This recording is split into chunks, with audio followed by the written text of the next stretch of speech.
Hello and welcome to Global Solutions. My name is Adedayo Fashanu.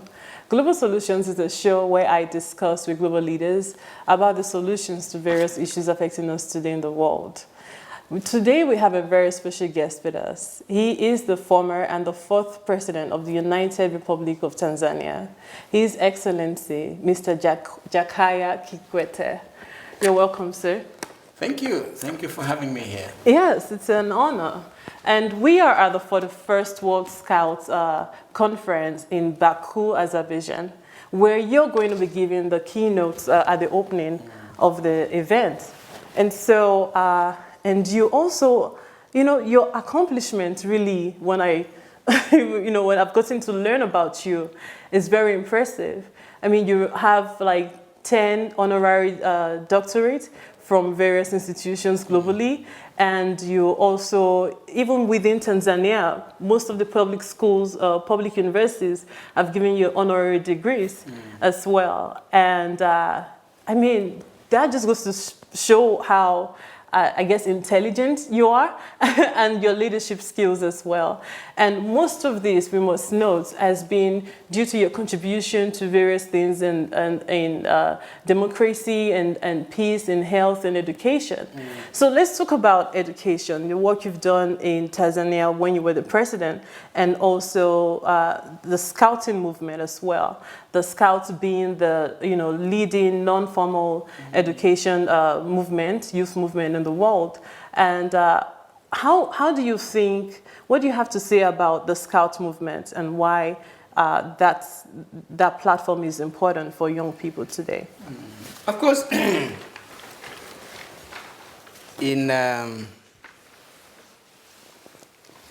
first, of course, I unfortunately did not have the opportunity of being a Boy Scout. You did not? No, I did not. I was born and grew up in the rural setting. Yes, in the 1950s when I was growing up, definitely the movement was not there in those rural areas. Of course, but then when I went to secondary school, I saw some friends who were lucky enough they were part of the movement, but was not quite active in the schools that I had gone through. Yeah. But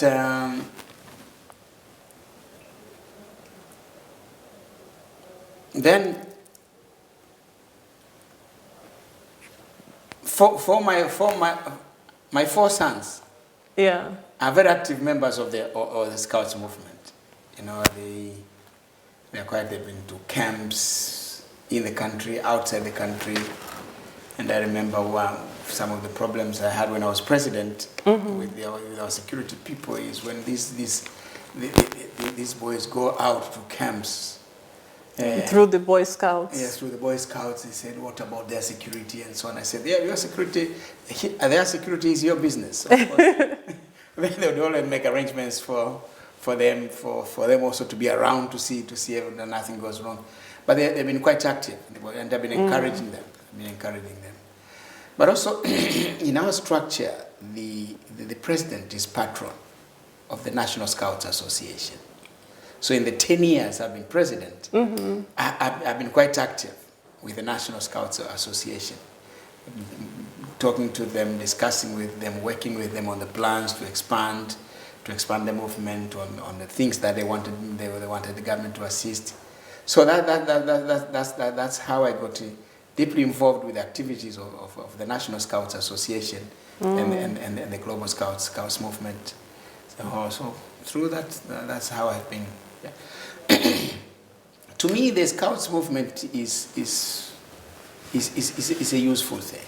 Yeah. Useful thing because the non-formal education, what they train them, when my boys come back from the camps or when they go there, they tell me the skills that they're learning about tying knots, doing various exercises, endurance exercises, bodybuilding exercises. But of course, the training that they get of becoming good citizens, serve communities, serve humanity. Yeah, they mold young people to be good citizens, to be useful citizens in society. So I think this is the beauty of the Scouts movement. You know, one thing, there's this word, global citizen, Yes. that young people use today. I'm sure Yes. you've heard of a lot of young people who use the word global citizens. Yes. For me and most of my peers, we call ourselves millennials. Yes. And even for the younger generation as well, we refer to ourselves as change makers, change agents, global citizen. And you being a leader, right?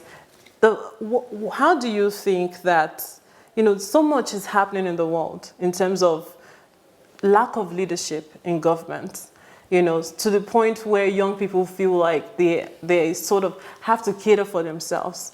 How can you encourage, or what words do you have to encourage young people to be active citizens today? Well, it all depends upon what you define as leadership in government. Okay. Leadership. How do you define leadership in government? Yeah, because you said lack of government or lack of leadership in government. There's always a president in the country. The leadership is always there. But you know, today's world is quite different. You know, when I was growing up, I was born in 1950, so I'm 67 now. When I was growing up, you know, you had the parents as almost the sole source of information, and then you had the school where you went there, where you taught the ABC and then taught to read and write, and then you go to, from a primary school, you go to secondary school. Yeah. But these days, with the advancements on technology, you know, our kids today learn from different sources. Different sources? From different sources. And the mobile phone is a source. The social media is another source. So, you know, they acquire traits, they acquire habits, which at times you just get surprised. Yeah. You get surprised. How did my son? Of course, now I talk more about my grandson.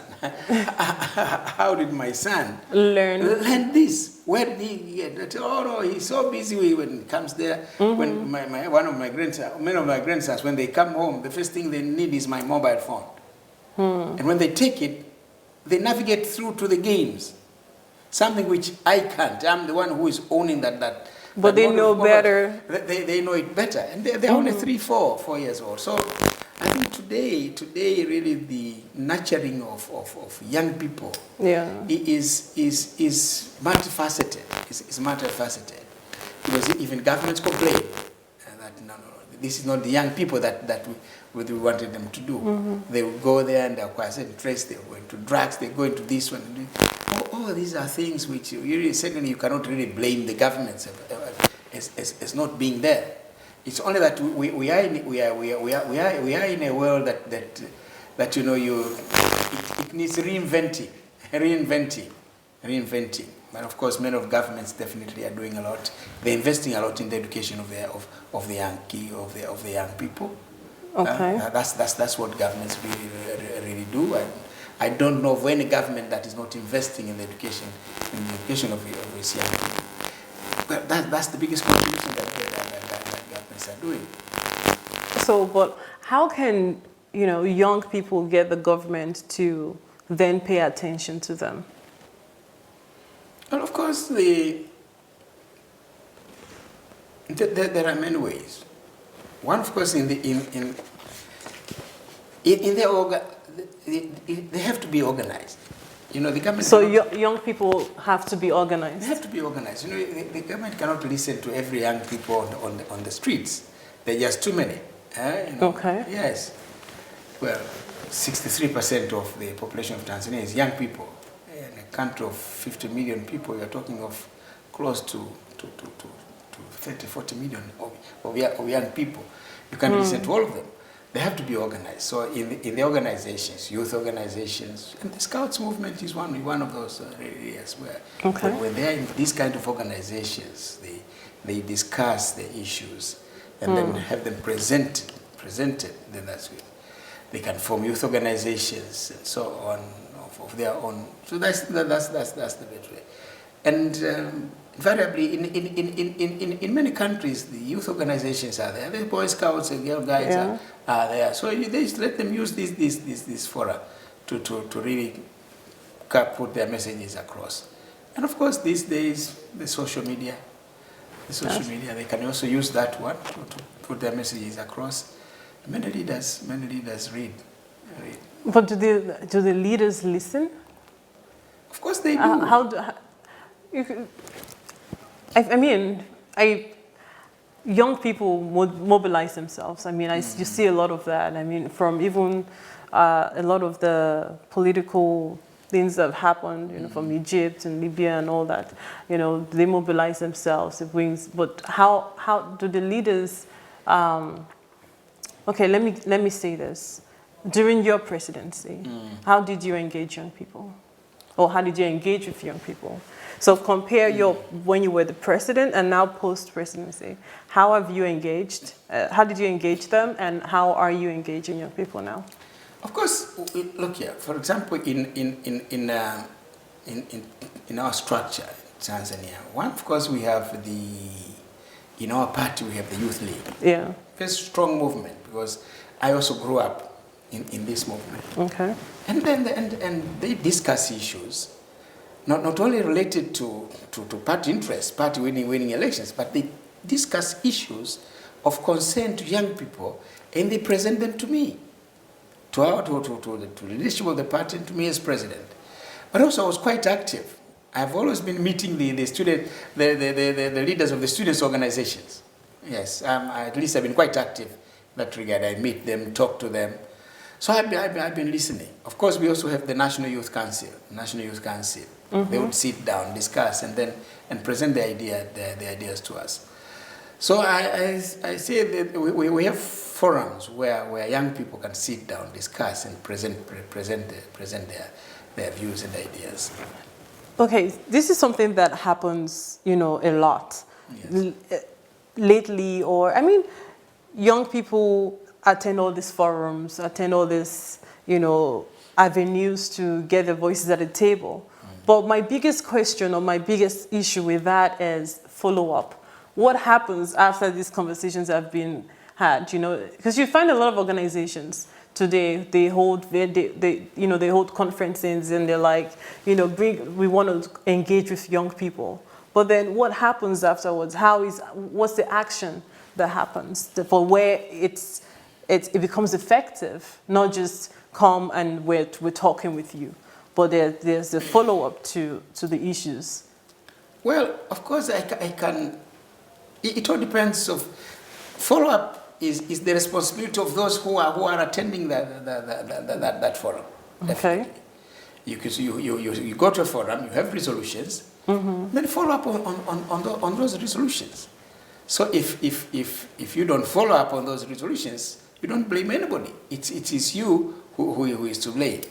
So definitely, I cannot talk of the others. I'm talking from my experience, that I've had meetings with student leaders. I've had meetings from our youth movement in the party. I've had meetings from the National Youth Council. They've been giving us issues. We've been discussing, and we agree on what to do. And of course, I've had meetings with some organizations which are predominantly youth, the music industry, the film industry, where you actually find youth, where they talk about the issues that concern them, and we're trying to find solutions to them. Some of them will be able to find solutions. The others take a little longer. Yeah. Okay, so I'm just curious. What are some success stories you can share with us regarding your engagement with, you know, does any particular story stick out that, okay, this was a forum, you engaged with young people, and this is a success story from one or two that you can point out? Of course, I'm sure there's many more. There are so many things. Of course, we talked about youth empowerment.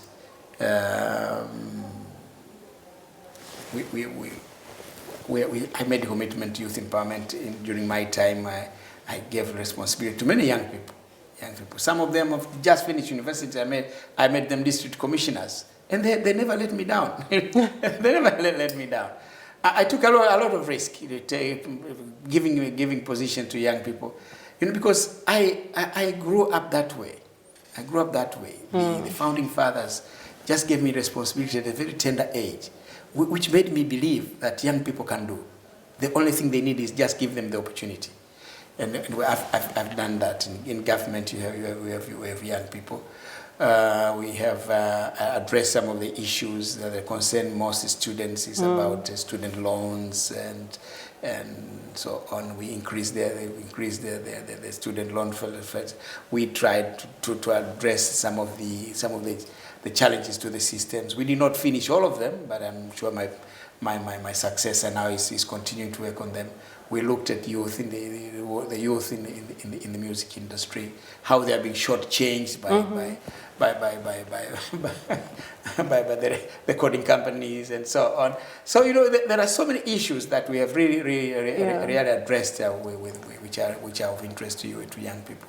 Yeah, you know, some of the employment is one of the issues. I mean, unemployment is one of the issues.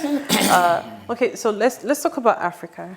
Africa, over like 200 million young people, and yesterday I was at a firm, you know, 5 million engaged in the Scouts movement, and there was a delegate yesterday that said, you know, African Scouts needs the government to support them.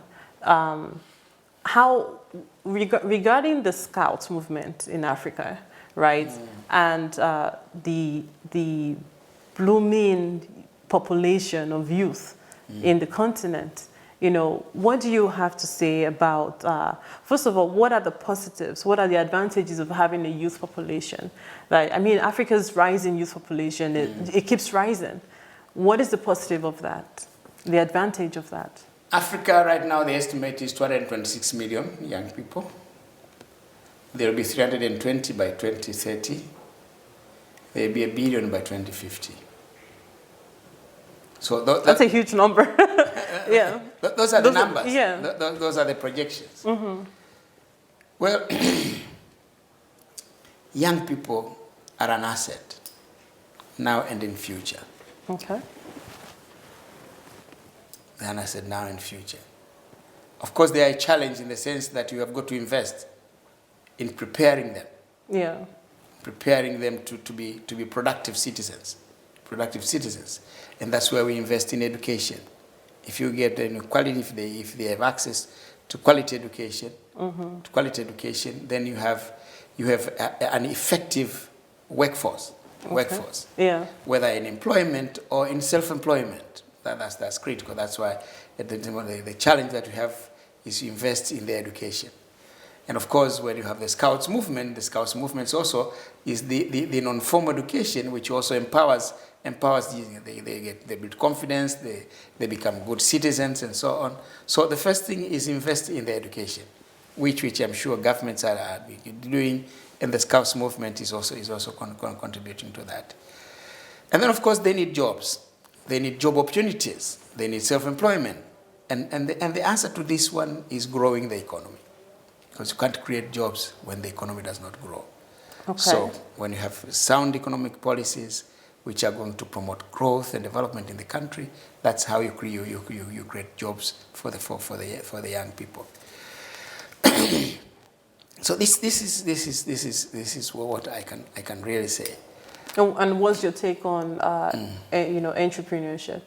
Entrepreneurship is part of that, because if entrepreneurship is part of that, if you educate them, they have the skills.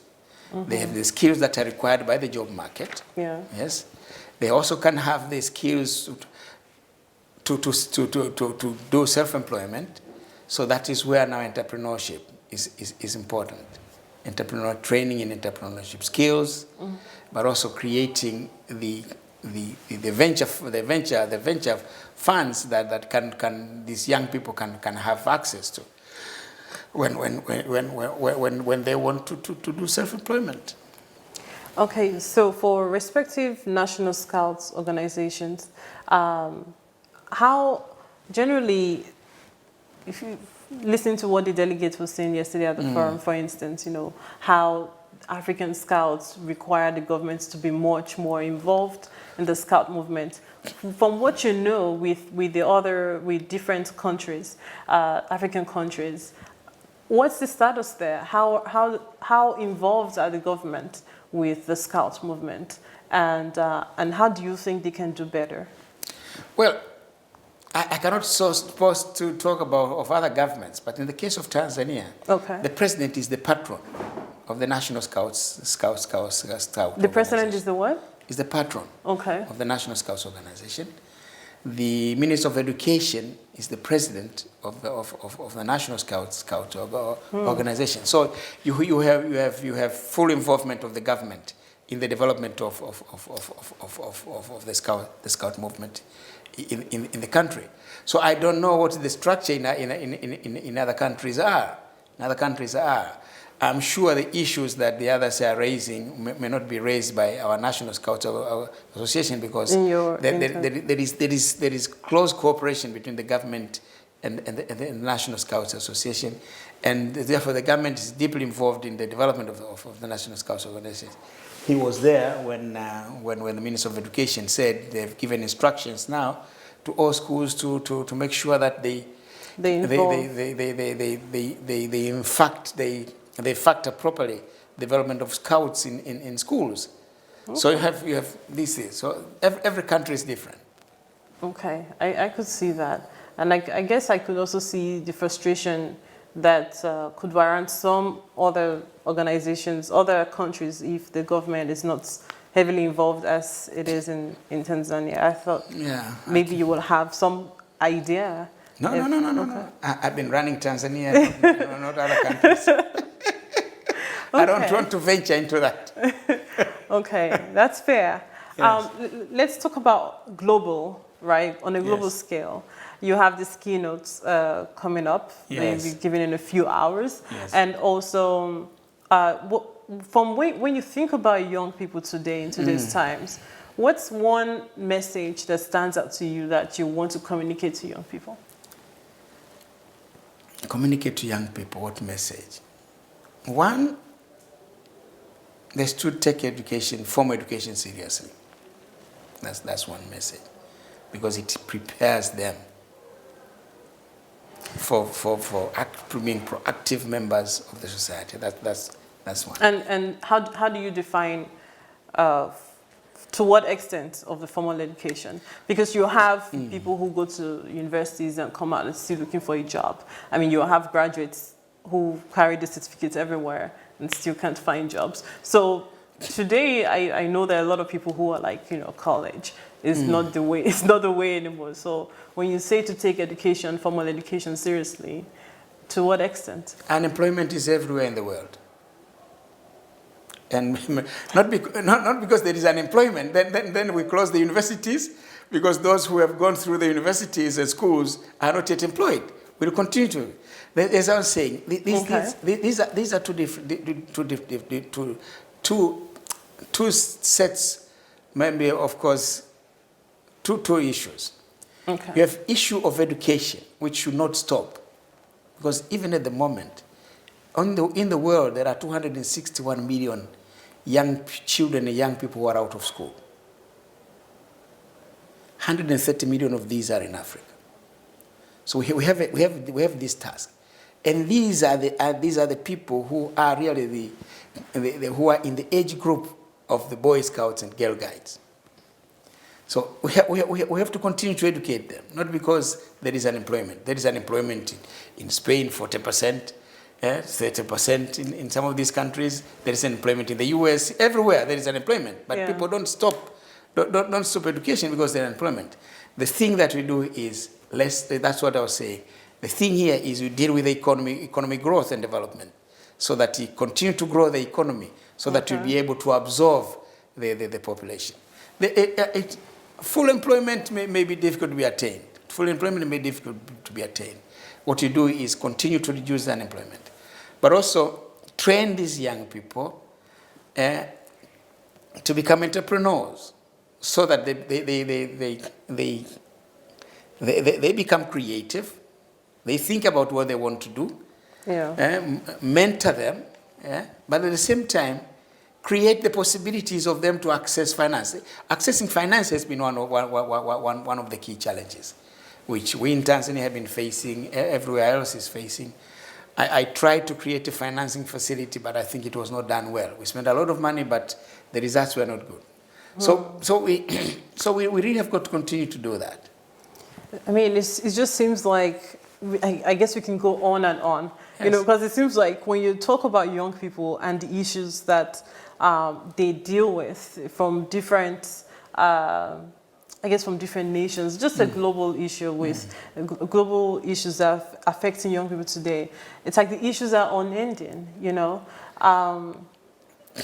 So I guess one of the, you know, last questions I have for you is how can young people truly stay motivated given the challenges that they're facing today? You know, because it's like you talked about finance, for instance. In trying to get finance to fund their startups, they experience an issue. In trying to get quality education, there's poverty. In trying to just different things. There's in some, like South Sudan, the story from yesterday, they're dealing with that, you know. Yeah. So now, the thing is, look here. Those of us who are old today, we're also young people. Okay. At some point. True, definitely. That's no doubt. That's a fact. So you're saying that, I mean, for you to survive to this point, young people can survive and they will be okay? You're also young. Yeah. You are employed. So look here, the challenge is just there, but there are also plenty of opportunities for young people. Jobs continue to be created. People continue to be employed. Some don't make it. But we should not get to a point of assuming that because some are not employed, and therefore all the young people have no future. That's terrible. That's a terrible assumption. The challenge is big. The challenge is big, definitely. But a lot is also happening. New jobs are always being created. Old people are retiring, and young people are taking over their positions.